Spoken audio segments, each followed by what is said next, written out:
ناظرین، بنو نذیر کے یہودی جب مدینے سے نکال دیے گئے تو ان میں سے یہودیوں کے کچھ سردار خیبر میں جا کر رہنے لگے تھے۔ ایک ٹریولر نے لکھا ہے کہ خیبر مدینے سے 320 کلومیٹر دور ہے۔ یہاں کی زمین ایگریکلچر کے پوائنٹ آف ویو سے بہت رچ تھی۔ عرب میں یہودیوں کا سب سے بڑا سینٹر یہی خیبر تھا۔ یہاں کے یہودی عرب میں سب سے زیادہ مالدار اور لڑائی میں ایکسپرٹ سمجھے جاتے تھے، اور ان کو اپنی مالی اور جنگی طاقتوں پر بڑا ناز تھا اور گھمنڈ تھا۔ یہ لوگ اسلام اور بانی اسلام حضور صلی اللہ علیہ وسلم کے بدترین دشمن تھے۔ یہاں یہودیوں نے بہت سے مضبوط قلعے بنا کر رکھے تھے، جن میں سے کچھ کے نشانات ابھی تک موجود ہیں۔ بنو نذیر کے سردار جب خیبر پہنچے تو خیبر والوں نے ان سرداروں کو بہت عزت دی، اور ان میں سے کچھ سردار جیسے حیی بن اخطب وغیرہ کو اپنا سردار مان لیا۔ اب یہ لوگ چونکہ مدینے سے نکالے جانے کی وجہ سے مسلمانوں کے خلاف شدید غصے سے بھرے ہوئے تھے، اور بدلے کی آگ ان کے سینوں کو جلا رہی تھی، اس لیے ان لوگوں نے مدینے پر ایک بڑے حملے کا پلان بنایا۔ ان کے بڑے سردار جن میں حیی بن اخطب بھی شامل تھا، یہ کفار قریش کے پاس ملنے گئے اور ان سے کہا کہ اگر تم لوگ ہمارا ساتھ دو گے تو ہم لوگ مسلمانوں کا اس دنیا سے نام و نشان مٹا دیں گے۔ قریش تو پہلے سے ہی یہ چاہتے تھے، سو انہوں نے فوراً ہی ہاں میں ہاں ملا دی۔ قریش کو ساتھ ملانے کے بعد یہ سردار یہودیوں کے ایک اور قبیلہ بنو غطفان کے پاس گئے، اور انہیں خیبر کی آدھی انکم دینے کا لالچ دے کر ان لوگوں کو بھی مسلمانوں کے خلاف جنگ کرنے کے لیے ایگری کر لیا۔ پھر بنو غطفان نے اپنے ساتھی قبیلے والوں کو بھی اس میں شامل کر لیا۔ ان کے علاوہ اور غیر مسلم قبیلے بھی مسلمانوں سے جنگ کرنے کے لیے راضی ہو گئے۔ سو اس طرح تمام قبیلوں نے مل کر ایک بہت بڑا جنگی لشکر تیار کر لیا، جس کی تعداد 10,000 تھی۔ اس حساب سے کہ جن پر حملہ ہونے والا تھا، جن سے جنگ کرنا چاہتے تھے یہ لوگ یعنی مسلمان، ان کی تعداد صرف 3,000 تھی۔ ناظرین، یہ دشمنوں کی بہت بڑی تعداد تھی۔ اس سے پہلے مسلمانوں کا اتنی بڑی تعداد میں دشمنوں سے مقابلہ نہیں ہوا تھا۔ خیر، جب اس حملے کی خبریں مدینہ شریف پہنچی تو آپ صلی اللہ علیہ وسلم نے صحابہ کو جمع فرما کر مشورہ فرمایا کہ اس حملے کا مقابلہ کس طرح کیا جائے۔ صحابہ میں سے حضرت سلمان فارسی رضی اللہ تعالیٰ عنہ نے یہ مشورہ دیا کہ جنگ احد کی طرح شہر سے باہر نکل کر اتنی بڑی فوج کے حملے کو میدانی لڑائی میں روکنا بہتر محسوس نہیں ہوتا، اس لیے میرا مشورہ یہ ہے کہ شہر کے اندر رہ کر دشمنوں کے حملے کو روکا جائے، اور شہر کے اراؤنڈ جس طرف سے چڑھائی کا خطرہ ہے، جس طرف زیادہ لوگ آنے کا خطرہ ہے، ایک خندق کھود لی جائے تاکہ دشمنوں کی پوری فوج ایک ساتھ حملہ نہ کر سکے۔ ناظرین، مدینے کے 3 طرف چونکہ مکانات کی تنگ گلیاں اور کھجوروں کے جھنڈ تھے، اس لیے ان تینوں سائیڈ سے حملہ پاسبل نہیں تھا۔ اب مدینے کی صرف ایک سائیڈ کھلی ہوئی تھی، اس لیے یہ ڈیسائیڈ کیا گیا کہ اسی طرف 5 گز گہری خندق کھودی جائے گی۔ سو آپ صلی اللہ علیہ وسلم 3,000 صحابہ کرام کو ساتھ لے کر خندق کھودنے میں مصروف ہو گئے۔ آپ صلی اللہ علیہ وسلم نے خود اپنے ہاتھ سے خندق کے بارڈر کھینچے اور 10-10 آدمیوں پر 10-10 گز زمین بانٹ دی۔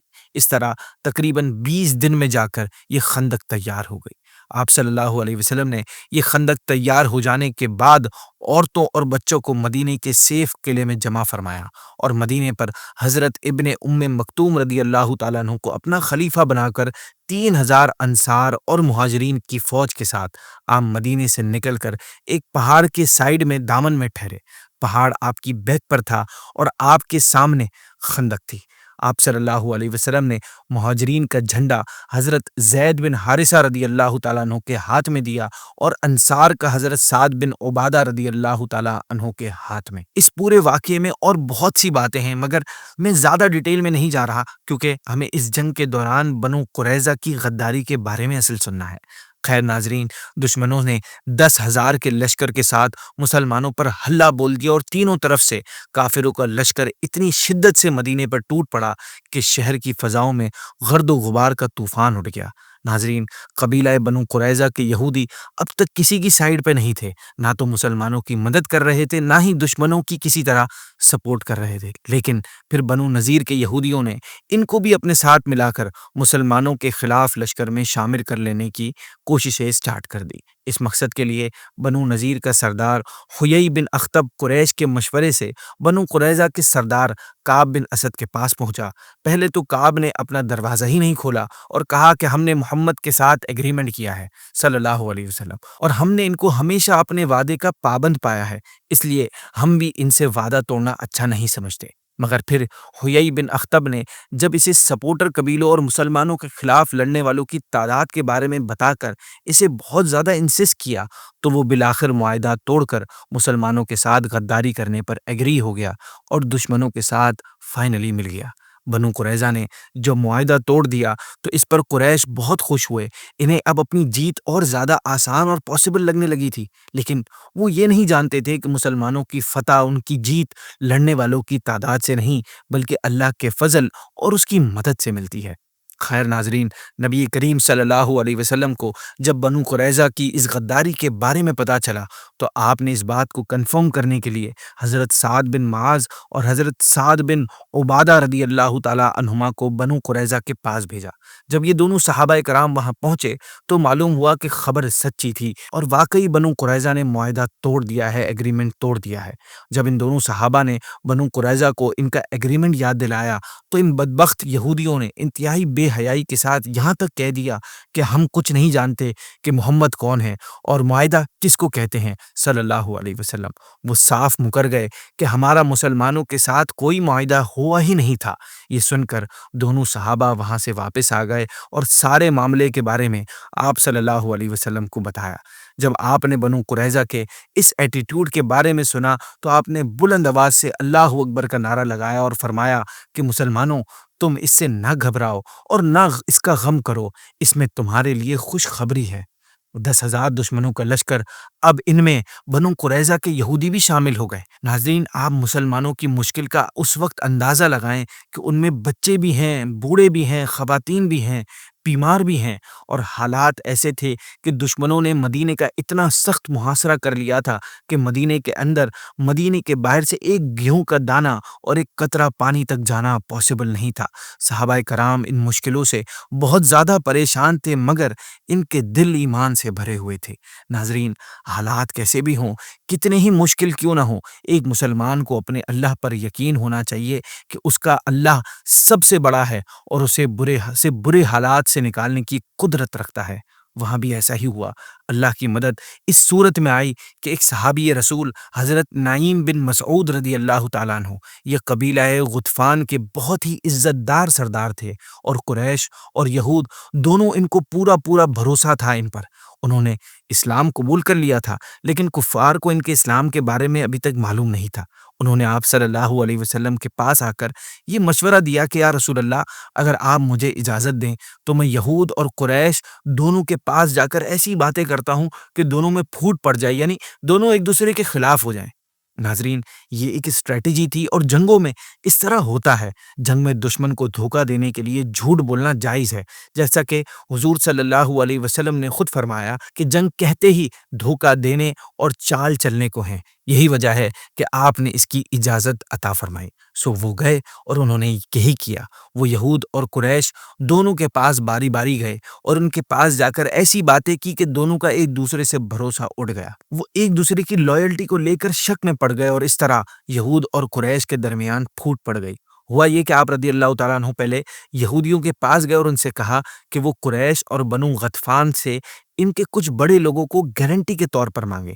انہوں نے یہودیوں کو سمجھایا کہ تمہیں تو مدینے میں ہی رہنا ہے، لیکن قریش اور بنو غطفان تو باہر سے آئے ہیں، ان کا کوئی بھروسہ نہیں، یہ تمہیں مشکل میں چھوڑ کر واپس چلے جائیں گے تو بعد میں تم مسلمانوں کا مقابلہ کیسے کرو گے؟